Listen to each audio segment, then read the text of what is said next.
Even though our sick daughter's condition suddenly worsened, my husband still went on an affair trip with a 20-year-old female college student. He insisted it was for work and didn't even answer my call asking him to come see our daughter.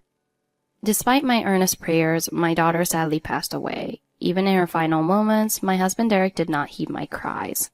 I saw my daughter's final moments and felt a gaping hole in my heart. Into that hole poured an uncontrollable anger towards my husband. What did I do with this uncontrollable anger? I told my husband that I was in the middle of my daughter's funeral when he lied about his job and went on a cheating trip. I remember the day I gave birth to my daughter like it was yesterday. She was born after only 3 hours of labor. She cried loudly and healthily, showing me her cute face. My husband, who was present at the birth, and my then 5-year-old son were there too. We all rejoiced at her birth. I think our family was truly happy and fulfilled at the time. But now we can no longer laugh together with the same faces. This seems like a serious story. Is it okay to listen to it? Did the family fall apart? Was it due to divorce or estrangement? I divorced my husband, and then my daughter went to heaven before me. Losing my daughter is still very painful. I wanted to protect her even at the cost of my own life. But my daughter fought hard. She was sick, but she really fought well. I'm proud of my daughter. And of course, my son also fought with us. He must have felt lonely but always thought of his sister. But only my husband betrayed us. We decided to protect my daughter together as a family, but my husband didn't even see her final brave moments. It was something we should have overcome as a couple, but my husband betrayed me. It might remind you of sad things, but if it's okay, I'm going to talk about it here. Yes, I wanted everyone to hear it today. I'll continue talking. Shortly after she was born, a heart condition was found, and she lived a life of repeated hospital admissions. She had several surgeries and many restrictions in her daily life. When we felt relieved that she was healthy, she suddenly got worse, or the test results weren't good. And her hospital stays were prolonged. It was tough, but just seeing my daughter's cute smile kept me going. After learning about my daughter's illness, I quit my job and became a full-time housewife. Because my daughter needed regular hospital visits, my husband and I discussed and decided it would be best. But as soon as I became a full-time housewife, my husband completely dumped all childcare responsibilities on me. It seemed like he assumed I would take care of our daughter's nursing care alone. There was a day when our daughter suddenly fell ill, and I called my husband to take her to the hospital, but his response was terrible. "Hello, are you still at work?" "I finished work already. I'm out having drinks with colleagues. It's a work celebration." "Yeah, I'm sorry, but could you come home? Our daughter isn't feeling well. I want to take her to the hospital." "Then just take her yourself. Do I need to come back?" "I'll go to the hospital, but our son is here. Can't you watch our son at home?" "Huh? Why? Shouldn't our son come to the hospital too?" "If she needs to be hospitalized, I might need to stay with her. That's why I'm asking you to take care of our son. When can you come back?" "Then bring our son with you. Why do I have to come back? I'm with colleagues for work. I'm the one supporting the family. I support the family by working. So handle the kids on your own, Amber." He said this and completely ignored me. In the end, I asked my parents to take care of our son. I was really upset and sad with my husband, but at that time I had no choice but to endure it. Because as my husband said, I didn't earn any money, so without him I couldn't pay for our daughter's medical expenses. I desperately wanted to protect my daughter, so I couldn't bring myself to confront my husband. But I'm sure that was a mistake. After that, my husband became even more arrogant. He stopped doing any housework or childcare, and of course, he stopped visiting our daughter in the hospital. Even when my son and I tried to talk to him. "I'm tired from work. Besides, she'll be discharged soon anyway, so there's no need to go, right?" That's all he ever says. I was busy to the point of exhaustion every day with housework, taking care of our son and nursing our daughter. Your husband is trash. Isn't he worried about the kids? Really? Has he always been like this? But it wasn't always like this. Initially, when we got married, we both worked, so he helped out quite a bit with the housework. Since our son was born, he has been somewhat involved in parenting. At first, he was really worried about our daughter's illness, but I think my husband started to feel dissatisfied when I began focusing our lives around our daughter. Me being absent from home due to accompanying our daughter to the hospital. Family plans being canceled due to our daughter's health condition. I think these accumulated situations didn't sit well with my husband, so I think he started asserting his role as the breadwinner and trying to dominate. What's all that about? He's acting like a child. Some husbands can't stand not being the center of attention. Seems like some men get jealous of their own children. They really act like children, don't they? But I still had hopes, because there were times when my husband was cooperative, so I thought maybe things would go back to how they used to be. But in the end, my husband disappointed me. He ended up betraying our family. It happened when our daughter turned 4. During this time, our daughter still had regular hospital visits, but on good days, she could go to kindergarten. She couldn't run around like other kids, but she enjoyed singing and drawing with children her age. Her face lit up with joy when called by her friends. It really sparkled. But one day her health deteriorated and she had to be hospitalized. And then about a week after our daughter was hospitalized, I fell ill and ended up bedridden. I wanted to take her a change of clothes to the hospital, but I just couldn't muster the strength to get up. So I decided to ask my husband to take the clothes for me. Hey, could you go to the hospital to see our daughter today? I'm not feeling well. I have a fever, so I can't do it. I have to work overtime today. Can't you go even if you have a fever? You're her mother. In my current condition, it's impossible. Do you really have to work overtime? Of course. I'm working overtime to support you and our daughter. I appreciate that, but you're her father too. Please prioritize being a father today. I'm begging you. If you really have to work overtime, I'll talk to your company. They have sick leave for caregiving, don't they? I'll tell them you need to take care of me and ask them to let you off. Don't do that. It'd be embarrassing. Fine, I'll go today. Because I didn't back down, my husband reluctantly agreed. You held your ground, Amber. Good job. When things get tough, your husband needs to step up too. After all, you're a family. At that time, I was desperate because I was so unwell, so it must have been a burst of adrenaline. My husband grudgingly went back home to get the clothes and headed to the hospital, bumbling all the way. Seeing him go, I felt relieved and decided to rest and recover. It was a special thing for my husband to go to the hospital that day, so I knew I had to push myself again from the next day. But from the next day, my husband seemed like a changed man. After that one visit to the hospital, he started going to see our daughter every day. Surprised, I asked, "What's going on? Are you going to visit her again today?" My husband smiled and said, Seeing our daughter fighting so hard made me want to support her. So from now on, I'm going to visit her every day. That's what he told me. I was genuinely moved by his words. I thought he finally understood. But it turned out my husband wasn't visiting the hospital regularly for our daughter's sake.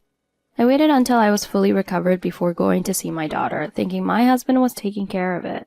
When I finally visited my daughter's hospital room after a while, she clung to me with a face that looked like she was about to cry. "Mommy, did you catch a cold? Are you okay?" "I'm fine. Sorry for making you worry." "I missed you. I was sad being alone." "I'm sorry. But Daddy came to see you, right? He was so eager to visit every day." "Daddy came, but he always left quickly. He just dropped off the clothes and left, saying he was busy." Seeing my daughter with tears in her eyes, I realized she was truly lonely. If so, what about my husband? Curious, I asked my daughter slowly. "Daddy did bring your clothes, right? Didn't he stay to talk with you afterward?" "No, he didn't. Daddy just dropped off the clothes and left right away. When I tried to show him my origami, he said he was too busy." Seeing my daughter trying so hard to explain, I felt confused. After all, recently my husband had been saying things like, I went to the hospital to see our daughter today. I'll go again tomorrow, so if there are any clothes or anything she needs, let me know. That's what he had been telling me. And he must have actually been going, because the clothes I asked him to bring for our daughter were properly delivered. Come to think of it, he said he was going to visit her after work today too. He was eager to bring some snacks for our daughter. But while he seemed so enthusiastic, our daughter felt lonely because he wasn't spending time with her.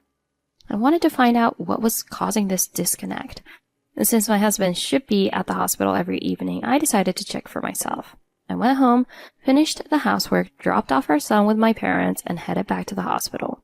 I told my daughter, "Let's surprise Daddy." Wow, I felt so nervous. And what about my husband? It turned out my daughter was telling the truth. My husband came to our daughter's hospital room, handed her the snacks, and then left almost immediately. It didn't even take 2 minutes. Even though I was hiding, I was in a pretty obvious spot, but he didn't notice me at all. When my husband arrived, "Daddy, today," my daughter tried to say, but I always tell you I'm busy, right? I don't have time, so I'm leaving now, he said, cutting her off. Watching him leave like a gust of wind, my daughter said, "Oh, well, Daddy didn't see you hiding, Mommy. Too bad for him," my daughter said, as if unbothered. But for me, it was unbelievable. So I told my daughter to wait a moment and decided to follow my husband to see where he was going. A short walk from my daughter's hospital room is an area with vending machines. It's set up with tables and chairs, making it a little rest area. And there, my husband was sitting, together with a woman I didn't know. She seemed to be a patient, with bandages on her leg and crutches beside her. My husband and this woman were laughing together, looking like a couple. Even though he spent only a brief moment in our daughter's room, he was leisurely chatting and having tea with this woman. Seeing my husband acting so flirtatiously made me really angry. So, he was visiting this young woman instead of our daughter. Is he cheating?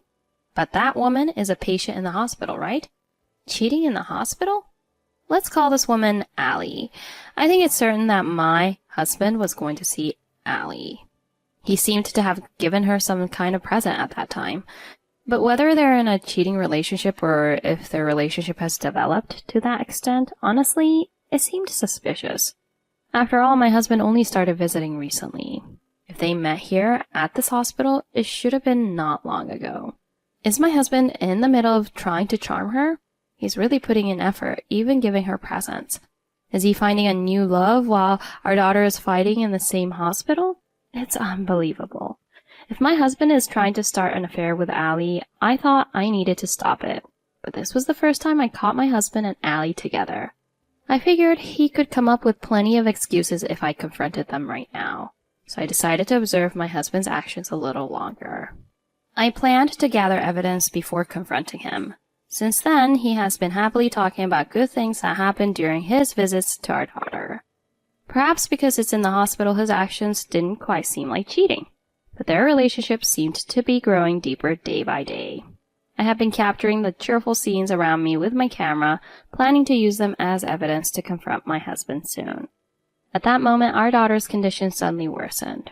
We received a call from the hospital about her condition at exactly 7 a.m., just as we were all starting our usual morning routine. It was a shockingly sudden news. Our son agreed to go with me to visit, and we prepared to head to the hospital together. So I said to my husband, "Please call your company quickly. Let's go to the hospital together."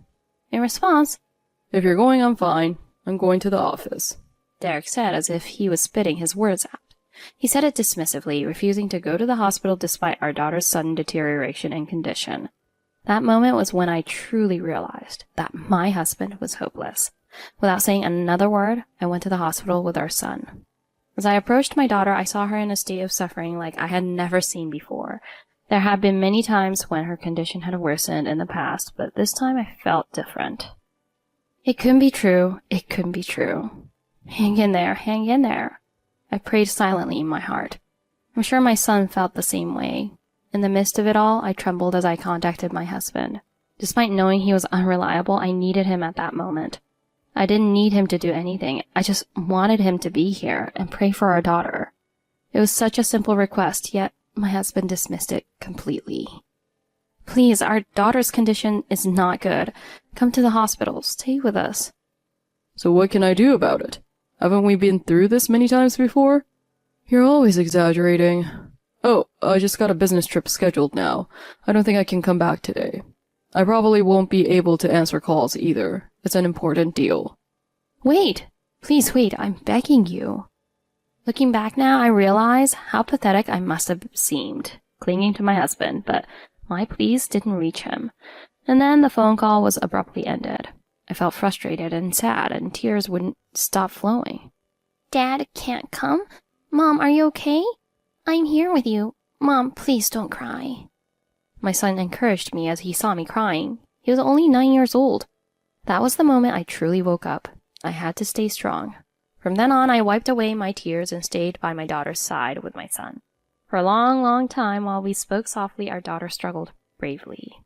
She passed away that same night. My son and I cried and clung to my departed daughter, holding her small body close. But we couldn't keep crying forever. After that, I made phone calls to various places to inform them of my daughter's passing. Of course, I also called my husband, but as expected, he didn't answer the phone. After that, time passed in a flurry, preparing for the wake, preparing for the funeral. On top of that, I had another matter that needed my attention. I was truly overwhelmed with busyness to the point of feeling dizzy. But strangely, I found it comforting. If I do nothing, tears come when I think of our daughter. Amber, what can I say? It's so sad. That jerk of a husband not being here at a time like this? Is work really that important to him? No, it can't just be work. His relationship with Allie seems suspicious. To cut to the chase, my husband lied to me. He didn't go on any business trip, but I decided to proceed with the wake and funeral without my husband. And just minutes before the funeral began, my husband finally called back. Hey, you keep calling over and over. It's annoying. Are you trying to interfere with my work? I called at night too. Was that also work-related? Nights are busy with client dinners. Seriously, don't keep calling over trivial things. Trivial things? Fine then. The funeral for our daughter is starting now, so I'll hang up. It might be trivial to you. Huh? What do you mean? Whose funeral? It's our daughter's funeral. And by the way, your colleagues from work are already here. What? What does that mean? He hung up on me after hearing that. And then I went to say my final goodbye to our daughter. The funeral proceeded smoothly after that. Everyone mourned the passing of our daughter. And then came the time for her to be carried out. At that moment, my husband finally appeared at the hall, tears streaming down his face. Oh, poor thing. She was only 4 years old, he cried out as he approached our daughter. But the men by his side stopped him. They were his colleagues from work. What have you been doing all this time? You were supposed to be on leave, right? Amber was told you were on a business trip, but there was no such plan, right? Well, I was working. I was trying to secure new clients during my leave. My husband struggled to explain, tears pouring down his face again. My husband glared at me. It was indeed an important job, but when it came to our daughter's critical situation, I should have rushed back immediately. Why didn't you let me know about it? Because of that, I couldn't be there for my beloved daughter's final moments. He shouted and collapsed on the spot. I think he tried to shift the focus away by mentioning the fake business trip when his colleagues pointed it out. But I don't think anyone felt sorry for him considering how absurd his attempt was. Because by then, everyone already knew where my husband had been and what he had been doing all this time. I called several times, but you didn't answer. That's a lie. I didn't notice the calls. If you really intended to let me know, you could have left more missed calls, right? You neglected to do that. So during your stay at that spa resort, should I have called you there? Huh? You were doing business at a luxury spa resort, right? Was it a business meeting? Must have been tough. And your business partner, Allie, seems quite young. What does she do? You stayed multiple nights for the business, but you only booked one room, right? Were you perhaps roughing it out somewhere? Or did you stay in the same room? As I relentlessly questioned my husband, his face turned pale. I drove the point home by thrusting several photos at my husband. In those photos, there were images of my husband and Allie holding hands and walking through the spa town. He was cheating after all. How despicable. Incredible. How did you find out? Actually, someone from my husband's company helped me out. After our daughter passed away, I couldn't reach my husband, so I contacted his company. I asked for the phone number of his business trip location. My daughter had passed away while battling illness. Then surprisingly, someone from my husband's company informed me that he had taken a vacation. That fact left me feeling completely numb. What was he doing? Not being there for our daughter's final moments. I suppose they could sense my despair. The employee who handled the call kindly said, I'll look into it a bit more. And through their investigation, that employee found out that my husband was apparently on a spa trip. He's probably not alone. There might be someone he's having an affair with. And they told me. So right after that, I immediately hired a detective to investigate my husband's affair. The employees at my husband's company were amazing. They were so capable, weren't they? It was great to have such kind people around.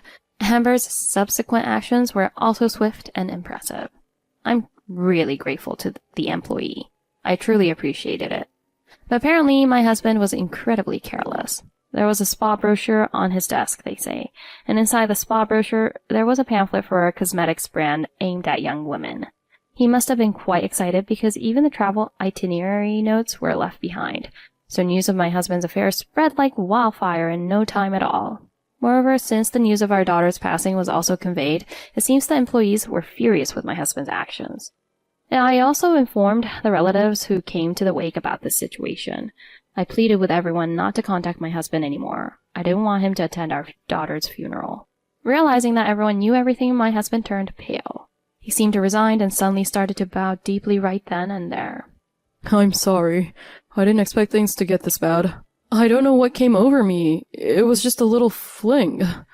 He started apologizing earnestly, but I couldn't forgive him, and I didn't let him near the funeral home, of course. Of course I didn't take him to the crematorium either. I asked his colleagues to ensure he didn't get near our daughter. Despite everything, we were able to safely send my daughter off to heaven. Please wait there for a while. I conveyed my love to her in my heart. Afterward, I proceeded with divorce negotiations through a lawyer. Of course, I also requested compensation.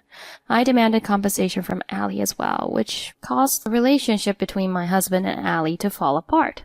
Can you believe it? Allie is still a 20-year-old college student. I didn't expect to get involved in something like this.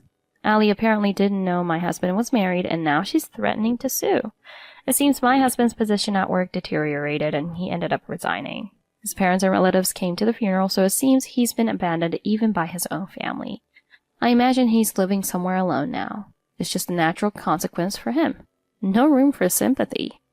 As for Amber, how are you doing now? Have things settled down a bit? I'm currently living with my 2 children. Sometimes my son and I talk about our daughter. She was adorable, and surely smart too, I'm sure of it.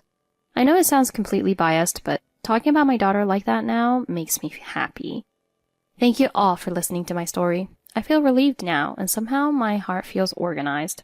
From now on, I'll face forward in life, because my daughter is watching over me, rather than a husband who prioritized his ugly desires over his daughter fighting illness. As a result, my husband lost not only our daughter, but also the trust of everyone around him. Someone who can't cherish their closest family can never make anyone happy, and surely they won't be loved by anyone. After all, human hearts are ultimately tied by trust.